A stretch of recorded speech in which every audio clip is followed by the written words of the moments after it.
In this video, I'll show you how to change battery icon colors on your iPhone.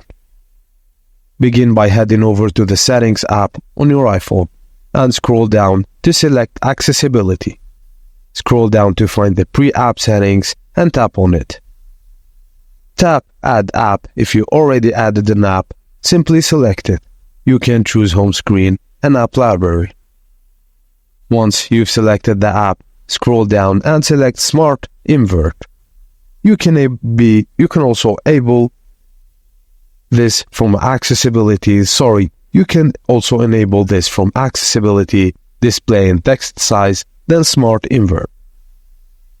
To ensure Smart Invert works effectively, tap and hold the brightness slider in the control center and make sure dark mode is enabled. Once you have enabled these settings, charge your iPhone. You will see the battery icon color change, for example, to pink or other colors. And that's it, guys. Thank you for watching, and please don't forget to like and subscribe for more.